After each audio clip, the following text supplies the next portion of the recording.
Hello. তো Sunday, কালকে weekend, সেই জন্যই দেখো মাটন বানানো হচ্ছে। তো মাটনটা অলরেডি ম্যারিনেট করে রেখেছি আমি।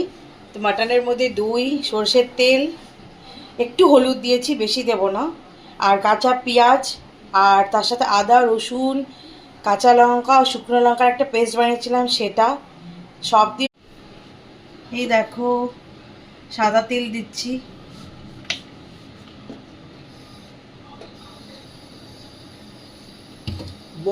দেখতেই পাচ্ছ তেল গরম হয়ে গেছে। তো এতটা মতন চিনি দেব তেলে। এবার একে একে গোটা গরম মশলা দিয়ে দেবো, যে তেজপাতা, দারচিনি, এলাচ, দারচিনি, লবঙ্গ। দেখতেই পাচ্ছ পেঁয়াজটা অলরেডি ফ্রাই হয়ে গেছে ব্রাউন মতন। এবারে এক টমেটো পেস্ট বানিয়েছি, সেটা দিয়ে দেবো।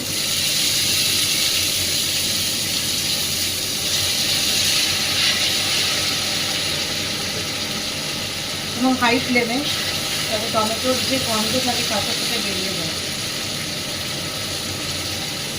দেখতেই পাচ্ছ টমেটোটার পুরো কালার চলে এসছে রেড মতন। আর এবার মাংস যে ম্যারিনেট করা ছিল সেটা দিয়ে দেবো, ম্যারিনেট করা মাটন।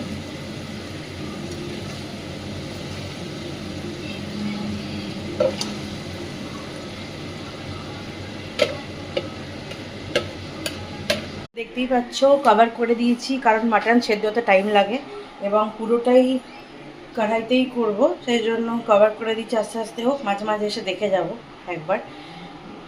এখানে দেখো চাল, মগজ, কাজু আর কিশমিশ ভিজিয়ে রেখেছি, এটা একটা পেস্ট বানাবো। এটা একদম লাস্টে দিয়ে ভালো করে কষিয়ে নামাবো মাটন চাপে।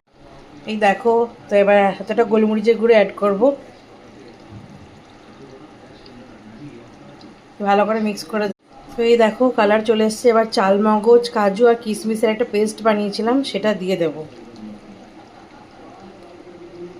দিয়ে আবার ভালো করে মিলিয়ে আবার ঢাকা দিয়ে দেবো। দেওয়ার পর এই যে কালার, এবার আবার কভার করে দেব ঢাকনা দিয়ে, আস্তে আস্তে হোক। ঘি অ্যাড করছি,